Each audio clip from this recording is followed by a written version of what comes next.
What we're going to be reviewing today is a budget gaming keyboard, and this is the Aukey KM-G12. Now real quick, as I say budget, and you're seeing the title right over there where it says 40 bucks, just so there's no clickbait confusion here real quick. Again, how I stated, it's 40 bucks. You can get it for like 40 and some change right there, but the trick to it is, number one, when you log on Amazon, first if you click on that link that I got right in the description, you'll see a pop-up at 59 bucks. The trick to it is you have to be a Prime member. By the way, also down below in every single one of my videos, I have a free 30-day Amazon Prime trial. But that's what I'm going to base my review on here really, is this keyboard worth the sale price of 40 and some change? Alright, so first off, I want to talk about the build and the aesthetics of it. And number one, the eye-catching thing is the aesthetics. As you all can see right here, you have the RGB strip right below the frame, and then of course, very nice, potent, bright RGB above on the keycaps right there. So aesthetically, I mean, it just looks really cool. Again, with that RGB strip, come right up on the metal frame around it, and you have that little shiny chrome bit, and then bam, into the RGB of the keys. So aesthetically, it looks really cool. And again, it's just slim. No excess bezels up around it or anything. It's just crisp, slim, and to the point. And again, the RGB just looks really cool. So like I just stated, with that chrome little accent right there, the base underneath your keycaps is aluminum right there, but then of course the RGB strip is plastic, and then the bottom of the keyboard is plastic, but it's very firm. You honestly can't flex it. When you press down on it, you get no flex either. It's a very solid build. But there are two things about the build that kind of drop off a little bit. I mean, you kind of expect this in budget keyboards or again, lower priced keyboards, and that is that the keycaps are sprayed ABS. They are very firm and very solid. They don't really flex on you by any means.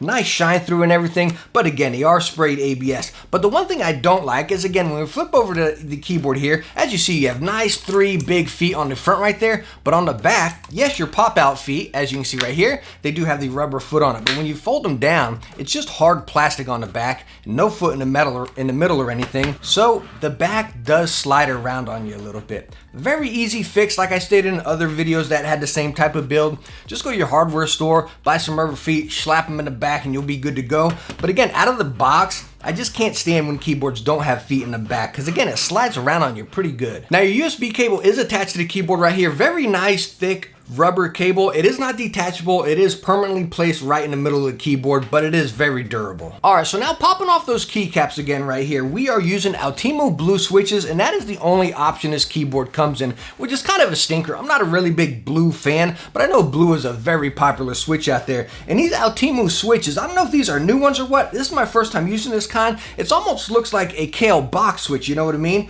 But they're very stable in there. They don't really budge around on any key. But the cool thing is, check out these stabilizers. We'll go down to the space bar right here. It moves a little bit, but not much at all. Really, really nice and stable and in place for a budget keyboard.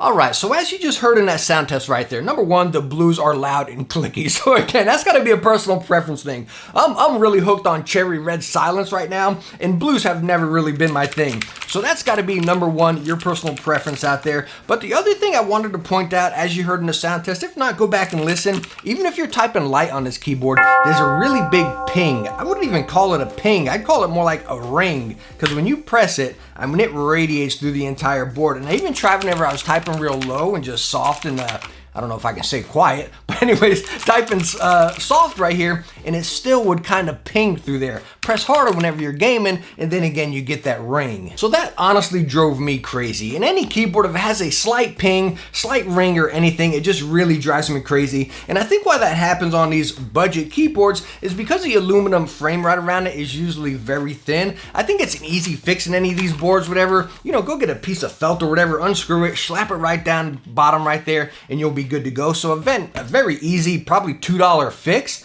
but again, it's kind of a stinker that it's there. And there's also plenty of RGB effects on this board. You can cycle through all the effects right there. Again, straight up on the board, adjust your brightness, the speed and everything. And in my personal opinion, the RGB looks crisp. And again, you can adjust the RGB of your keys right here, and you can also adjust the RGB strip right down there to be a solid color, do different effects or whatever like that. So it's really cool. You can get the strip to match your keys right up here or make them different and just customize it up to your liking. All right, so the Aukey KM-G12 right here. I think it's a really nice keyboard at the sale price of 40 bucks. Regular MSRP 60 bucks? Nah, I really don't think so. Because you get in 60 bucks, you have a lot of options out there, you know what I mean? But the number one biggest turn off for me on this keyboard is that ping and that ring that radiates through it. It got incredibly annoying. It does with any other keyboard. It gets annoying whenever you're typing or gaming. And again, when you do it soft or hard right there, you really hear it. If you're wearing headphones, it's not gonna bother you at all. So what I would say, 40 bucks, I think it's an awesome keyboard.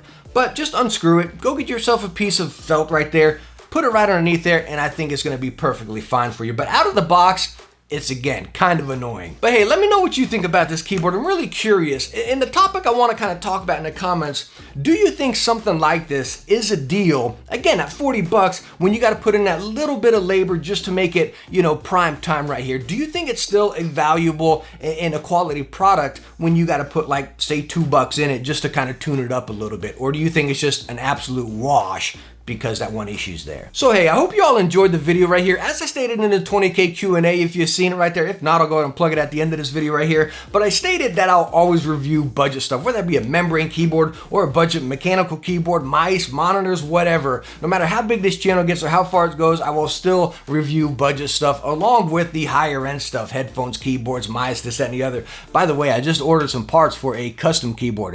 Good night, that stuff's not cheap. But anyways, hit the bell so you can catch up for that one as well. That one's gonna be pretty fun. But hey, I hope this video was able to help you out, and I hope you enjoyed it. If you did, hit that thumbs up and don't forget to subscribe for some future tech videos. Hey, I hope I catch you in the next one. Bye now.